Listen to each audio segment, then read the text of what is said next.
आज कार्यक्रममा सत्ता गठबन्धनको बैठकमा चुनावी तालमेल गर्नेबारे प्रारम्भिक छलफल। नेता रामचन्द्र पौडेल उहिले भन्थे कांग्रेस कार्यकर्ताले अब रुख बाहेक अरूमा भोट हाल्नु पर्दैन, अब भने के भन्छन्? कांग्रेसले रुखमा नै भोट हाल्छन्, भोट छैन। तर अघिल्लो चुनावमा स्थानीय रूपमा मिलेर कतिपय ठाउँमा लडेका पनि हुन्। अब पनि ठाउँ विशेषलाई हेरेर सहमति हुन सक्छ। एमसीसी अन्तर्गत गरिने सडक मर्मतमा नयाँ प्रविधिको प्रयोग हुने सम्बन्धित अधिकारीको भनाई। मेट्रो जस्तो रोड हुन्छ, आइआरआई काठमाडौँको अलि राम्रो रोड 3 देखि 4 हुन्छ। यो बनाउन लागेको 1.2 हो, भेरी स्मुथ रोड। न्युजपेपर पनि पढ्न सकिने खालको मोटरमा बसेर। युद्धका कारण शरणार्थी हुनेको संख्या 10 लाख पुग्दा युक्रेनका मुख्य शहरहरू रुसको घेराबन्दीमा, अनि एउटा खेलकुदको प्रसङ्ग पनि। तर सबभन्दा पहिले आजका प्रमुख विश्व समाचार।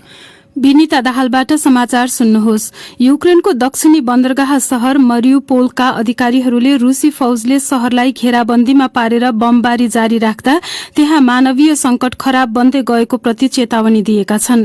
शहरका उपमेयरले बीबीसीसँग बोल्दै त्यहाँ बिजुली, पानी लगायतका सुविधा कटौती भएको बताए। उनले मारिएका सर्वसाधारणहरूको संख्या 200 नागेको अनुमान गरेका छन्। यसअघि युक्रेनका राष्ट्रपति भोलोदिमिर जेलेन्स्कीले आफ्नो देशमा रुसले गराएको क्षतिका लागि उसलाई आर्थिक रूपमा त्यसको मूल्य चुकाउन लगाउने बताएका थिए। एउटा भिडियोमा बोल्दै उनले क्षतिपूर्तिको मुद्दा उठाएर युक्रेनमा क्षति पुगेका सबै संरचनाको पुनर्निर्माण गरिने बताए। उनले आफ्नो देशको रक्षामा खटिनेहरूको प्रशंसा गर्दै भने, शत्रुको योजनालाई एक सातामै विफल बनाउने राष्ट्र हो हाम्रा सेना, सीमा रक्षक र सर्वसाधारण किसान समेतले दैनिक रूपमा रुसी सैनिकलाई पक्राउ गरेका छन्। उनीहरू सबैले आफूहरू यहाँ किन छन् भनेर थाहा नभएको एउटै कुरा भन्ने गरेका छन्। युक्रेनका राष्ट्रपति भोलोदिमिर जेलेन्स्कीको भनाई। युक्रेनी तथा रुसी प्रतिनिधि मण्डल बीच बेलारुसमा दोस्रो चरणको शान्ति वार्ता हुँदैछ। एकजना युक्रेनी वार्ताकार डाभिड अराखमियाले सामाजिक सञ्जालमा युक्रेनको न्यूनतम उद्देश्य गैर सैनिकहरूलाई द्वन्द्वग्रस्त क्षेत्रबाट बाहिरिन दिन मानवीय बाटो खुला गराउनु हुने बताएका छन्। रुसले भने युक्रेन सामु असैनिकीकरण गर्न तथा क्राइमियालाई रुसी क्षेत्र मान्न माग गरिरहेको छ। साथै पूर्वी युक्रेनका डोनेट्स्क तथा लुहान्स्कलाई पनि पृथक भएको मान्यता दिन मस्कोले भनिरहेको छ। उता रुसी विदेश मन्त्री सेर्गेई लाभ्रोभले युक्रेन नेटोमा आबद्ध हुन खोज्दा त्यसले रुसको सुरक्षालाई खतरामा पार्ने भन्ने यसअघिको आफ्नो भनाई दोहोर्याएका छन्। उनले पश्चिमाहरूमाथि रुसले भनेको विषय सुनेको तर बोध नगरेको आरोप लगाए। यसैबीच ब्रिटेनका रक्षा मन्त्री बेन वालेसले रुसी राष्ट्रपति भ्लादिमिर पुटिनलाई आक्रमण रोक्न आह्वान गर्दै नरोकिए दशकौंसम्म रुस एक्लिनुपर्ने भन्दै चेतावनी दिएका छन्। तपाई बीबीसी नेपाली सेवाको साँझ पख सुनिरहनु भएको छ। अन्तर्राष्ट्रिय फौजदारी अदालत आईसीसीका मुख्य अभियोजनकर्ता करिम खानले सम्भावित अपराधको अनुसन्धानका लागि आफूले एउटा टोली युक्रेन पठाएको बीबीसीलाई बताएका छन्। आफ्नो कार्यालयले अदालतको क्षेत्राधिकार भित्र पर्ने खालका सम्भावित युद्ध अपराध, नरसंहार र मानवता विरुद्धको अपराधको प्रमाण संकलन गर्न उक्त टोली पठाएको उनले बताए। युद्ध अपराध सम्बन्धी विषयका लागि पूर्व दूत रहेका डेभिड सेफर भन्छन्, युक्रेनबाट आएका भिडियो र अन्य प्रमाणहरूमा महानगर क्षेत्रका सर्वसाधारणमाथि अन्धाधुन्द हमला गरिएको देखिन्छ। युक्रेनमा सैन्य आवश्यकता वा सैन्य निशानाहरूको प्रमाण छैन। समग्रतामा त्यहाँ नागरिकहरूलाई निशानामा पारेको प्रमाणहरू देखिन्छ। युद्ध अपराध सम्बन्धी विषयबारे पूर्व दूतको भनाई। दक्षिण पूर्वी एसियाली देश आसियानका विदेश मन्त्रीहरूले युक्रेनमा भइरहेको आक्रमणलाई तत्काल अन्त्य गर्न आह्वान गरेका छन्। आसियानले एउटा विज्ञप्तिमा शान्तिपूर्ण वार्ताका लागि अझै पनि ठाउँ रहेको बताएको छ, तर त्यसमा रुसबारे भने कुनै उल्लेख गरिएको छैन। यसैबीच अमेरिकी राष्ट्रपति जो बाइडेनले युक्रेनबारे जापान, अस्ट्रेलिया र भारतका नेतासँग छलफल गर्ने कार्यक्रम रहेको छ। संयुक्त राष्ट्र संघले रुसी आक्रमण शुरू भए यता 10 लाख शरणार्थीहरूले युक्रेन छोडेको जनाएको छ। युरोपेली संघका आन्तरिक मामिला मन्त्रीहरू युक्रेनबाट भागेर अन्यत्र जानेहरूलाई रोजगारी, आवासको अनुमति, उपचार सेवा र शिक्षा कम्तीमा 1 वर्षका लागि उपलब्ध गराउने विषयमा छलफल गर्न ब्रसल्समा बैठक गर्दैछन् र भारतले रुसले आरोप लगाए जस्तो आफ्ना विद्यार्थीहरू युक्रेनमा बन्धक बनेको भन्ने कुनै विवरण नपाएको जनाएको छ। यो बीबीसी नेपाली सेवा हो।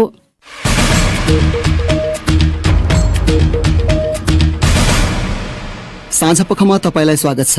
नेपाली कांग्रेसका एकजना वरिष्ठ नेताले स्थानीय तहको आउँदो चुनावमा आफ्नो पार्टीले गठबन्धनका अन्य दलसँग चुनावी तालमेल गर्न सक्ने बताएका छन्। सत्ता गठबन्धनको बैठकमा त्यसबारे प्रारम्भिक छलफल भएपछि बीबीसीसँग कुरा गर्दै नेता रामचन्द्र पौडेलले उक्त धारणा राखेका हुन्। खास गरी नेकपा माओवादी केन्द्र र नेकपा एकीकृत समाजवादी दलले कांग्रेससँगको चुनावी गठबन्धनमा जोड़ दिँदै आएका छन्। प्रस्तुत छ एक रिपोर्ट। नेता रामचन्द्र पौडेलले यसअघि कांग्रेसले आफ्नो दलको चुनाव चिन्ह रुख बाहेक अरूमा भोट हाल्नु नपर्ने बताउने गरेका थिए। खास गरी माओवादी अध्यक्ष प्रचण्डकी छोरीलाई चितवनको भरतपुरमा जिताउन कांग्रेसले तालमेल गरेको घटनाको पार्टी भित्रैबाट आलोचना हुने गरेका सन्दर्भमा नेता पौडेलले चितवनमै पुगेर त्यस्तो धारणा राखेका थिए।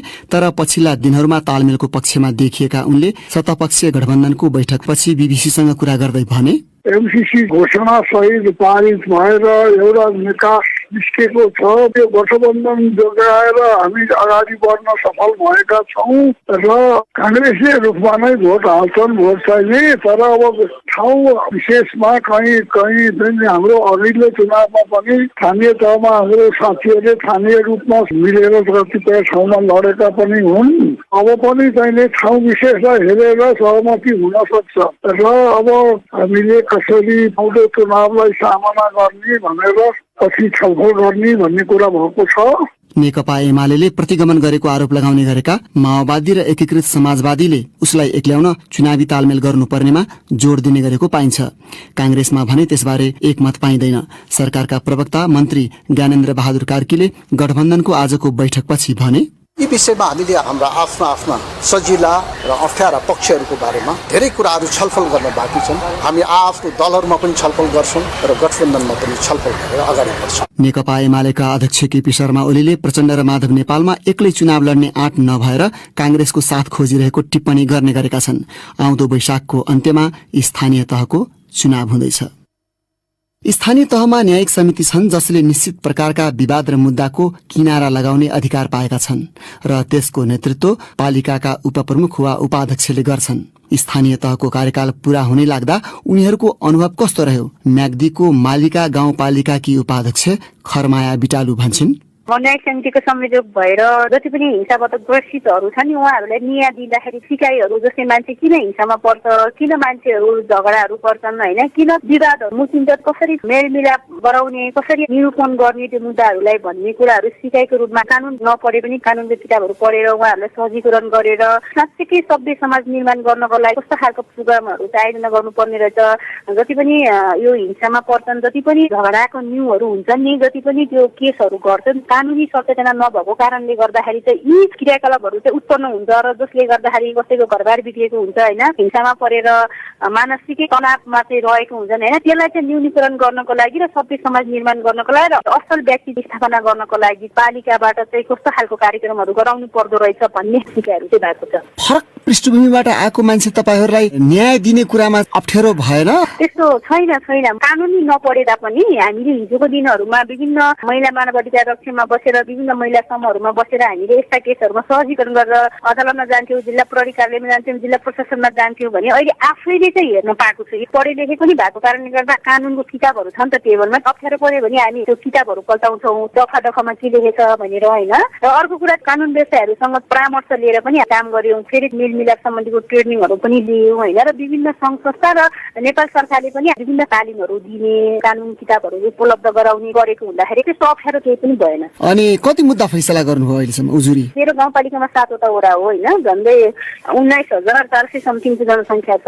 अहिलेसम्म 162वटा केसमा चाहिँ 4वटा जिल्ला अदालतमा पठायौँ सहजीकरण गरेर होइन, अरू चाहिँ सबै यही पालिकामा मेलमिलाप गर्यो। तपाईहरू एउटा राजनीतिक पार्टीसँग आबद्ध मान्छे, तपाईहरूले दिने न्याय राजनीतिबाट अभिप्रेरित भएर यो मतदाताले मलाई भोट दिएको थिएन अथवा यो पार्टीसँग सम्बद्ध हो भन्ने आउँछ होला नि? त्यस्तो आउँदैन। जब म न्यायिक समितिको इजलासको कुर्सीमा बस्दाखेरि चाहिँ मैले राजनीति छोडिदिन्छु, मेरो नाता कुटुम्ब छोड्छु मात्र त्यहाँ को चाहिँ अन्याय परेको छ, त्यो अन्याय परेकोलाई कसरी चाहिँ न्याय दिलाउने भन्ने मात्रै सोचिन्छ। अहिलेसम्म हामीले हेरेको जति पनि केसहरू छ त्यो चाहिँ पुनर्वेदन भनेर गएको पनि छैन। उहाँहरूलाई हामीले खुसीको साथ मिलाएर चाहिँ पठाएका छौँ। त्यस्तो राजनीतिक पक्षलाई राखेर आफन्तहरूलाई हेरेर त्यस्तो गरेको छैन। सानो ठाउँ गाउँघरतिर त अलिकति चर्को दबाब पनि पर्छ होला नि त, यस्तो यस्तो मुद्दा परेको छ यसरी हाम्रो पक्षमा हेर न विचार गर भनेर आउँदैन। मैले 162वटा चाहिँ केसहरू हेरेँ, त्यस्तो आएको छैन। मेरो राजनीतिक दलको मान्छेले नि, अर्को विपक्षका राजनीतिक दलको मान्छेहरूले पनि, त्यहाँको अगुवाईहरूले पनि यस्तो केस परेर ट्याप पठाइदिन्छु, सर्जीकरण गर्नु पर्यो भनेर पठाउनु भएको छ। त्यस्तो दबाब आउने, यो मिलाइदियो त्यो भन्ने चाहिँ आएको छैन है मेरो हकमा चाहिँ, हाम्रो गाउँपालिका हकमा। राजनीति गर्ने क्रममा एक खालको थियो होला, तर जब न्याय दिने ठाउँमा पुग्नु भयो, न्याय सम्पादन गर्ने प्रक्रिया अहिलेसम्म कहाँनिर समस्या रहेछ भन्ने महसुस भयो तपाईँलाई? के खुट्याउनु सुझाव दिनु पर्दाखेरि एउटा मात्रै समस्या के हो भने हामीले दुवै पक्षलाई राखेर मजाले छलफल गराउँछौँ। कानुन नपढेको कारणले गर्दा, कानुनी अधिकृत नभएको कारणले गर्दा त्यो जुन शिलापत्रको लेख्ने कागजहरू र शिरस्ता राख्ने कुराहरूमा अलिकति समस्या परेछ, अरू चाहिँ छैन। अन्त्यमा उजुरी लिएर निवेदन लिएर आउनेहरूले यी त महिला हुन्, यिनले त के न्याय दिन सक्लान् र भन्ने खालको अविश्वास तपाईँले पाउनु भएको छ कि छैन? छैन, किनभने हामीले निष्पक्ष तरिकाले हेरेछ।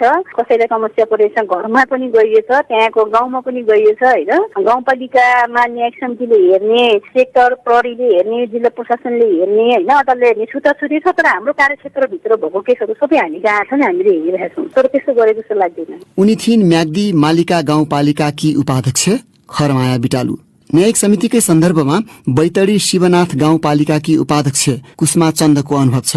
न्यायिक समितिको काम कर्तव्य र अधिकारको बारेमा थाहा थिएन। अहिले 4.5 वर्षको अवधिमा घरेलु हिंसा, भाइचाराको सम्बन्धमा खटपटाएको कुरा, अनि अधिकारभित्रका कुराहरू, आली धुरीका, पानी पधिरोका, बाटोका चरीचरणका कुराहरूमा जुन मुद्दा आयो, यी समस्याहरू घरमै घुम्सेर नै बसिरहेको थियो र यी समस्याहरू समाधान हुँदैन थिए र आफ्नो जुन अधिकार सुनिश्चितताको निम्ति थुप्रो चाहिँ महिला दिदीबहिनीहरू, दलित दाजुभाइहरू, पीडितहरू, विपन्न नागरिकहरू अहिले न्यायालयसम्म स्थानीय सरकारमा पुगे, उनीहरू चाहिँ यहाँसम्म पुग्ने थिएन र समस्याहरू जिउको त्यो अन्त्य मेरो अनुभवले त्यो भन्छ। तपाईँहरूको फरक पृष्ठभूमि भयो, धेरैको पढाइ पनि फरक हुन्छ, त्यसले तपाईँलाई न्याय दिन चुनौतीपूर्ण भएन? तपाईँहरूलाई न्याय दिने विषय नै चुनौतीपूर्ण हो, तर चाहिँ मैले न्यायिक समिति गठन गर्दाखेरि एउटा एमएलएबाट एउटा काङ्ग्रेसबाट निर्वाचित भएको र सदस्यहरू पनि गाउँका पहिलेका एकदम चाहिँ जान्ने सुझ्ने मुख्य टाइपका मान्छेलाई न्यायिक समितिमा चाहिँ ल्याएको भने प्रदेश सरकारले, विभिन्न सङ्घ संस्थाले तालिम दियो र हामीले कानुन सल्लाहकारको रूपमा वकिललाई चाहिँ हामीले नियुक्ति गर्यौँ। उहाँबाट र बेला बेलामा न्याय सम्पादन कसरी गर्ने, कसरी दुईटै पक्षलाई जितको महसुस गराउने भन्ने विषयमा जुन मैले चासो राखेँ, यसबाट अहिले चाहिँ एकदमै सहज भएको छ र गाउँपालिकामा जुन मुद्दा मिलायौँ, कसैले पनि भेदभाव महसुस नगरे होला नि, एकदमै चाहिँ सबैलाई मिलाएर गयौँ। जुन सम्बन्ध विच्छेद गर्नुको निम्ति भएकालाई हामीले सम्झाइ बुझेर पठाएका थियौँ। उनीहरूको सन्तान भएको देख्दा, घरबार चाहिँ खुसीसाथ मिलमिलाप भएको देख्दा खुसी लाग्यो। तर हामी न्यायाधीश नभएर एउटा निर्वाचित हो, यसमा चाहिँ अलिअलि चाहिँ जटिलता चाहिँ छ। जटिलताकी कुरा गर्दाखेरि मुद्दा फैसला गर्ने बेला यो मेरो मतदाता हो, यसले मलाई भोट दिएको, यो मेरो पार्टी सम्बद्ध हो, यो फलानाको पार्टी सम्बद्ध हो भनेर पूर्वाग्रही हुनुहुन्छ होला नि त तपाईँ? त्यो चाहिँ एकदमै छैन। म जितिसकेपछि म पार्टीको मात्रै रहेन, सबै जनताले मत दिएर मलाई जिताएको। मैले पार्टीगत रूपमा यसलाई न्याय दिनुपर्छ र अर्को चाहिँ विपक्षीको रूपमा उसलाई चाहिँ अन्याय गर्नुपर्छ भन्ने मेरो अन्तरात्माले पनि त्यस्तो कहिले भनेन र दुईजना सदस्यहरूबाट नि त्यो कहिले पार्टीगत रूपमा चाहिँ आएन। भरसक हामीले कसैलाई तीरमर्का नपर्ने गरी जितको महसुस गराएर चाहिँ हामीले पठाएको छ। यसमा पनि हृदय निधारमा रगत बगाएर आएको महिलालाई हामीले त्यो अदालतहरूको जस्तो व्यवहार गरेर कहीँनिर चाहिँ उनीहरूलाई निवेदनै लेखाउनलाई पनि पैसा छैन भने आफ्नो पाकेटबाट पनि दिनुपर्ने स्थिति चाहिँ आउँछ। धेरै कुराहरू यस्ता परिस्थितिमा पनि हामीले दुईटै पक्षलाई चाहिँ कसरी जितको महसुस गराएर पठाउने भन्ने कुरामा अलिक बढी सोच्नुपर्छ। तर न्याय दिने बेलामा अन्याय परेको मान्छेलाई मिलाउने नाममा अन्याय हुन सक्छ नि त फेरि। जस्तो कसैको पालिनाले नोक्सान गरे सम्मान हो, जसको चाहिँ पालिनाले सकाप भएको त्यो पीडित पक्ष हो भने पीडक पक्ष भनेको त्यसको गाई बस्तुले खाएको हो। तपाईँले पनि अलिकति राम्रो हेरचाह गरिदिया भयो भने चाहिँ त्यसलाई अझ अबदेखि राम्रोसित हेरचाह गर्ने। तपाईँको पनि पालिनाली खाल्यो, त्यो हुनु भइहाल्यो। अब यतिकै उनले तपाईँलाई चाहिँ एकपटकको होइन पालिनाली बराबरको दिइदिन्छु भनेर शर्तपूर्ण वातावरण उनले दिन्छन् भने दुईटैलाई चिजको महसुस हुन्छ नि, त्यसमा त अलिकति दिमाग लाउनुपर्छ। न्याय पाउने गर्ने न्याय दिएका छौँ। तपाईहरूले गरेको निर्णयको विरुद्धमा पुनरावेदन हुँदाखेरि कतिपय ठाउँमा धेरै मुद्दाहरूमा चाहिँ उल्टाइएको भन्ने खालको खबर आइरहेको छ। हाम्रोमा केही पनि छैन। कहीँनिर चाहिँ हाम्रो अधिकार क्षेत्रभित्र नपर्ने मुद्दाहरू आइदियो भने हामीले दरपिट गरेर चाहिँ अदालत पठाएका छौँ। हाम्रो निर्णयको विरुद्ध चाहिँ काहीँ पनि भएको छैन र मेलमिलाप गरेर जाने अनि घरमा चाहिँ त्यो कार्यान्वयन नगर्ने त्यस्तो एउटा केस हाम्रो चाहिँ जिल्लामा गएको छ। जिल्लामा पनि उनीहरूको खर्च भयो, धेरै दिन चाहिँ दौडधुप गरे, अनि चाहिँ एकले जित्यो एकले हार्यो। हाम्रो यहाँ निर्णय गरेको अनि जिल्ला जिल्ला अदालतमा पुनरावेदनमा सर्वोच्चमा गएर चाहिँ उल्टेको न्यायिक समितिको कुनै पनि छैन। अन्त्यमा कुसमाजी, स्थानीय तहमा न्यायिक समिति बनिसकेपछि कार्यक्षेत्रभित्र पर्ने जुन मुद्दाहरू हेरिराख्नु भएको छ त्यो नभइदिएको भए त उनी प्रहरीमा जान्थे अथवा अदालत जान्थे, अनावश्यक समय खर्च हुन्थ्यो, पैसा खर्च हुन्थ्यो होइन। एउटा न्यायिक समितिको संयोजकको हैसियतले के भन्न चाहनुहुन्छ तपाईँ? यसको चाहिँ कति अधिकार क्षेत्र हो भनेर सम्पूर्ण चाहिँ जनताहरूलाई जानकारी भइसकेको छ। अब खास गरेर म के भन्न चाहन्छु भने तपाईलाई सानो पनि पीडा हुने बित्तिकै घरकै कुरा होला, कोही बाहिरकै कुरा होला, त्यो तपाईँलाई असह्य हुने बित्तिकै स्थानीय न्यायिक समितिहरूमा सहजै न्याय पाउनुहुन्छ।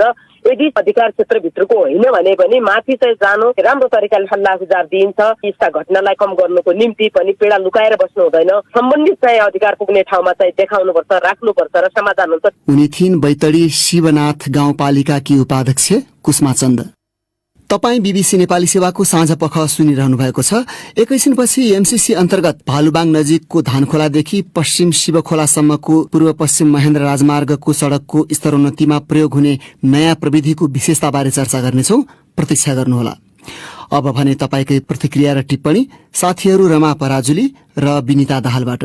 नेपालमा सार्वजनिक विदाको पूर्व निर्धारित व्यवस्थाका साथै सरकारले गर्ने थप विदाको घोषणाको समर्थन र त्यसप्रति असन्तोष दुवै व्यक्त हुने गरेका छन्। तपाईको विचारमा नेपालमा वैज्ञानिक रूपमा सार्वजनिक विदाको व्यवस्था कसरी गर्न सकिन्छ होला भनेर आज हामीले सामाजिक सञ्जाल फेसबुक र ट्विटरमा सोधेको प्रश्नमा थुप्रै प्रतिक्रिया प्राप्त भएका छन्। तीमध्ये केहीलाई यहाँ प्रस्तुत गर्दैछौ। आरबी घरती मगरले लेखेका छन्, सरकारले सार्वजनिक विदा देशभर दिनुको सट्टा देशभर रहेका र उक्त पर्व मनाउने समुदायको लागि मात्र दिनुपर्छ।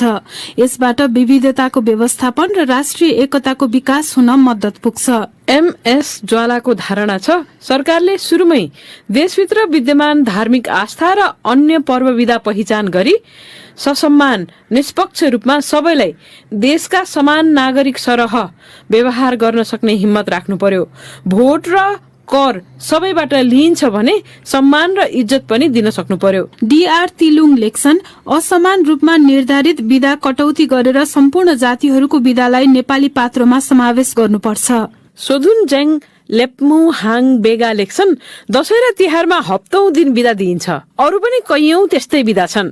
अब यो देशमा आदिवासी जनजातिले मनाउने एक दिने पर्वमा समर्थन र असन्तुष्टको पक्षमा आफ्नो विचार राख्नु पर्ने पो भयो। निरञ्जन नेपालको धारणा छ, हप्ताको 2 दिन विदा राखेर अरू विदाहरू घटाउँदा राम्रो हो। अमर गिरीको अलि फरक धारणा छ। उनी लेख्छन्, नेपालमा आवश्यकता र औचित्यको आधारमा सार्वजनिक विदा दिने भन्दा पनि विदा नदिए विरोध हुन्छ कि भनेर सार्वजनिक विदा दिने गरेको पाइन्छ।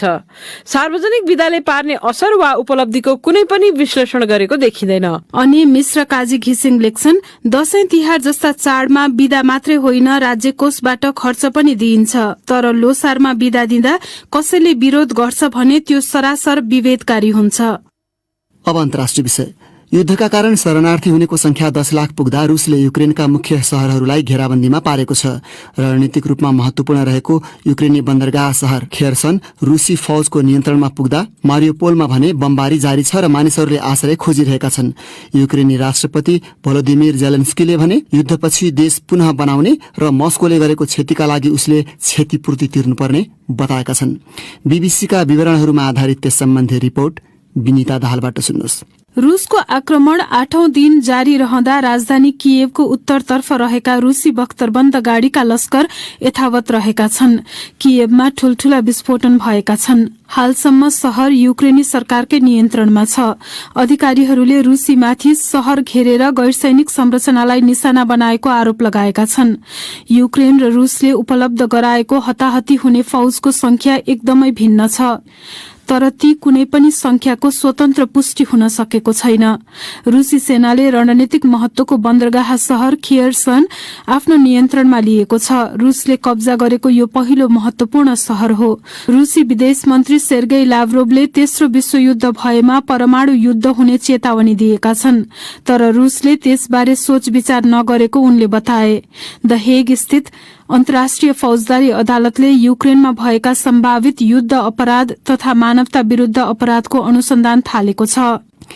बीबीसीका विवरणहरूमा आधारित त्यो रिपोर्ट प्रस्तुत गर्दै थिइन् विनिता दाहाल।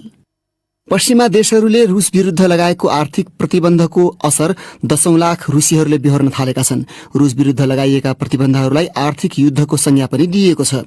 तिनको उद्देश्य उक्त देशलाई पुरै एक्लो पार्नु र त्यहाँ गहिरो आर्थिक मन्दी उत्पन्न गर्नु हो। यी अभूतपूर्व कदमहरूले क्रेमलिनको सोचाइमा फेरबदल ल्याउने पश्चिमा नेताहरूको आशा छ। बीबीसीका विवरणहरूमा आधारित यस सम्बन्धी रिपोर्ट रमा पराजुलीबाट।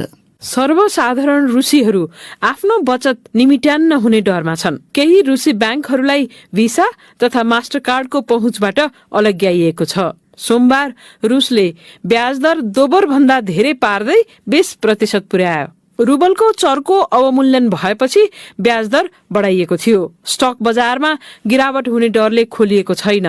धेरै मानिसले ब्याङ्कबाट पैसा झिक्न खोजेपछि सप्ताहान्तमा केन्द्रीय ब्याङ्कले संयम अपनाउन अपील गर्यो। मस्कोको एउटा एटीएम अगाडि लाइनमा रहेका एक युवकले डलर पनि नभएको, रुबल पनि नभएको र अब के गर्ने आफूलाई थाहा नभएको बताए।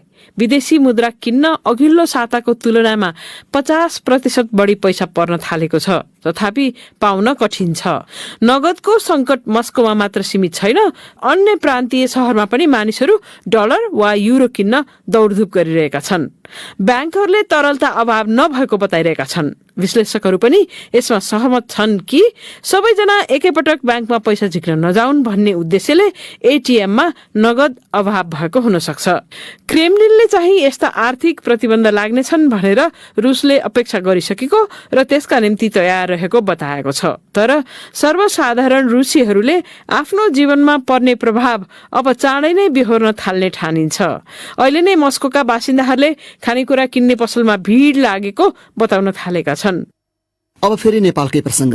प्रतिनिधि सभाबाट अनुमोदित अमेरिकी अनुदान सम्झौता एमसीसी अन्तर्गतको सड़क मर्मत आयोजनामा नयाँ प्रविधिको प्रयोग गरिने सम्बन्धित अधिकारीले बताएका छन्। झण्डै 60 अर्ब रुपियाँ बराबरको उक्त सम्झौताबाट 5 वर्षभित्र करिब 315 किलोमिटर लामो विद्युत प्रसारण लाइन र 77 किलोमिटर सड़क मर्मत सम्भार गर्ने योजना रहेको बताइएको छ। आयोजना अन्तर्गत लुम्बिनी प्रदेशको राजधानी भालुबाङ नजिक पर्ने धानखोलाबाट पश्चिम बाँकेको सीमा स्थित शिव खोलासम्म पूर्व पश्चिम महेन्द्र राजमार्गको कुल 77 किलोमिटर लामो सड़क खण्डको मर्मत गरिने millennium challenge account MCA Nepal विकास समितिका कार्यकारी निर्देशक खड्गबहादुर विष्टले जानकारी दिए, जसमा एफडीआर प्रविधिको प्रयोग गरिनेछ र सड़कको 12 मिटर चौडाई बढाएर 14 मिटर पारिनेछ। कार्यकारी निर्देशक विष्टले हाम्रा साथी सञ्जीव गिरीसँग भने, एफडीआर भनेको के हो भने त्यहाँ पहिलेदेखि जुन पिच गरेको छ त्यो पिचलाई 30 सेन्टिमिटर जति खन्ने, त्यसलाई भिटिङ गर्ने र लोकली प्रोड्युस सिमेन्टलाई राखेर एकदमै हाई क्वालिटीमा बेस कोर्स चाहिँ सुपर पेभ भन्छ यसलाई। यो पेभमेन्ट चाहिँ एकदमै हार्ड गरेर पिच गर्ने हो। क्र्याकहरू चाहिँ सबै फिल्ड हुन्छ र मेटल जस्तो रोड हुन्छ। रोडको खस्रोपनको मापन गर्ने चिज हो आईआरआई भन्ने। आईआरआई काठमाडौँको अलि राम्रो रोड चाहिँ 3 देखि 4 हुन्छ। यो हामीले आईआरआई बनाउन लागेको 1.2 हो। Very smooth road. यो चाहिँ न्युजपेपर पनि पढ्न सकिने खालको बनाउने मोटरमा बसेर। उनका अनुसार यो प्रविधिको प्रयोग गरेर बनाइने सड़क 10-12 वर्षसम्म मर्मत गर्नु पर्दैन। सवारी साधनको आयु पनि लामो हुनुका साथै इन्धन खपत पनि कम हुन्छ।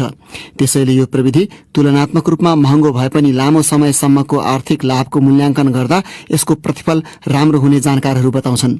हाल यो प्रविधि भारतमा पनि प्रयोगमा रहेको र विश्वका विभिन्न देशहरूमा 20-22 वर्षदेखि प्रयोगमा रहेको विष्टले जानकारी दिए। यस सम्बन्धी विस्तृत रिपोर्ट तपाईँ bbcnepali.com मा गएर पढ्न सक्नुहुन्छ।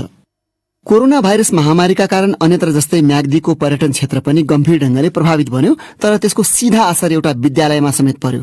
कसरी? थप चर्चा रबिना बोहराबाट। म्याग्दीको तातोपानी कुण्ड, जहाँ मानिसहरू आफ्नो स्वास्थ्य समस्या लिएर 50 डिग्री सेल्सियस तापक्रममा डुब्न आउँछन्, उनीहरूबाटै संकलन गरिएको रकमले म्याग्दीको बेनी नगरपालिका 4 मा रहेको सरस्वती माध्यमिक विद्यालय सञ्चालन हुँदै आएको छ। तर विगत 2 वर्षमा 5 महिना पनि तातोपानी कुण्ड राम्रोसँग खोलिएन। त्यसले गर्दा पनि विद्यालय चलाउन समस्या भएको तातोपानी कुण्ड व्यवस्थापन समितिका सहसचिव कुमार केसीले बताए। 18 महिना पहिला बन्द भयो 2 पटक गरेर, अहिले चाहिँ लगभग 1 महिना बन्द हुँदा स्कुलमा तलब खुवाउन नसकेको अवस्था छ।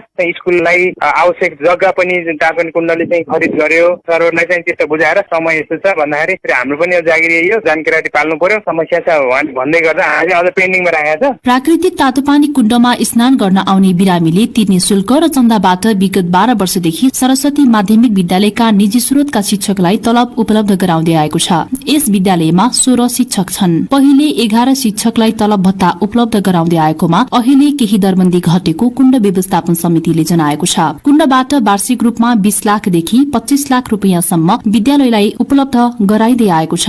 2 वर्षदेखि कुण्ड बन्द हुँदा ऋण खोजेर शिक्षकको तलब दिँदै आएको भए पनि 4-5 महिनाको तलब भने दिन नसकिएको विद्यालयका प्रधानाध्यापक सुरत बानियाले बताए। विद्यालयमा 265 जना विद्यार्थी छन्। आर्थिक वर्ष 76-77 मा बिरामीको प्रवेश शुल्क र चन्दा सहयोगबाट 1 करोड़ 21 लाख आमदानी भएकोमा 77-78 मा 40 लाख रुपियाँ मात्रै आमदानी भएको छ। कुण्ड यही फागुन 1 गतेदेखि खोप लगाएकालाई मात्र आउन दिने गरी पुनः सञ्चालन गर्न थालिएसँगै विद्यालय सञ्चालनमा केही सहजता आउने विश्वास गरिएको छ। त्यो थियो रबिना बोहराको रिपोर्ट।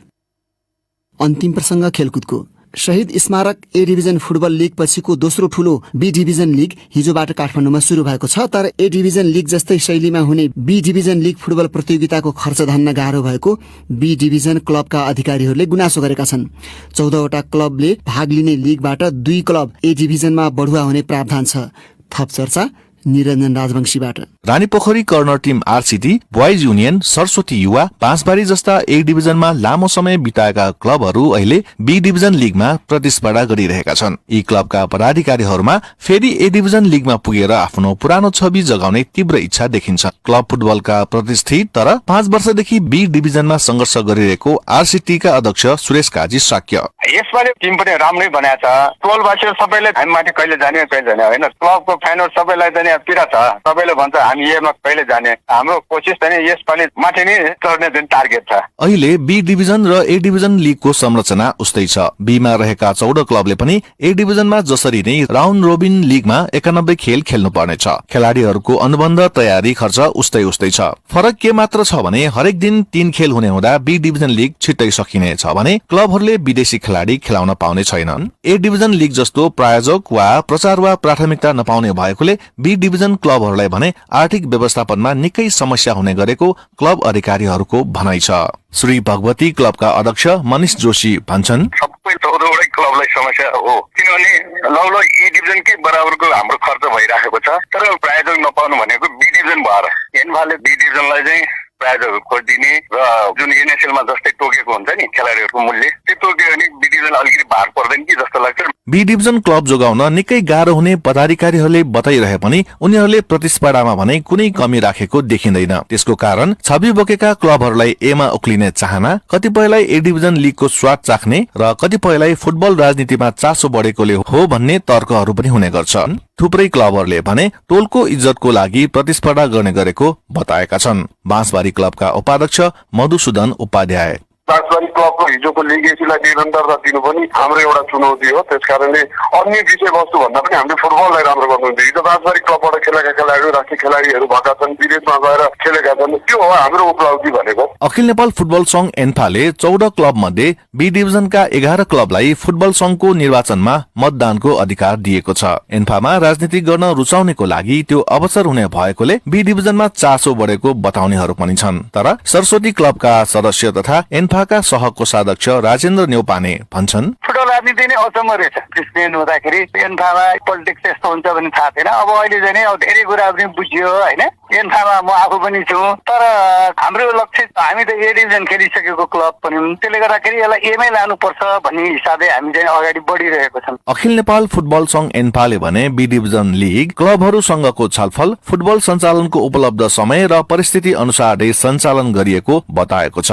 एन्फाका महासचिव इन्द्रमान तुलाधर, होइन हामी ए डिभिजन जस्तै खेलाउने तयार छौँ होइन। अब त्यसको लागि त 4 महिना फेरि प्लेयर राख्न अब क्लबहरू पनि तयार हुनु पर्यो, त्यो गाह्रो हुन्छ भन्ने नै लागेर चाहिँ हामीले अलिक छोटो गर्न खोजे हो। हामीले ए डिभिजनमा थोरै क्लबहरूलाई प्रायोजकमा पनि हामीले सहयोग गरे हो होइन। अब बिमा पनि अब कसैले सहयोगको लागि अनुरोध गर्यो भने हामी त्यो गर्छौँ। बी डिभिजन लीगबाट 2 वटा क्लब ए डिभिजनमा बढुवा हुनेछन् भने 2 क्लब सी डिभिजनमा घटुवा हुनेछन्। जारी लीगमा झण्डै 2 महिनाको समयपछि यसको छिनोफानो हुनेछ। निरञ्जन राजवंशी, BBC काठमाडौँ। हामी BBC नेपाली सेवाको साँझ पखबाट बोलिरहेका छौं। तपाईलाई आजको कार्यक्रम कस्तो लाग्यो कृपया प्रतिक्रिया पठाउनुहोला।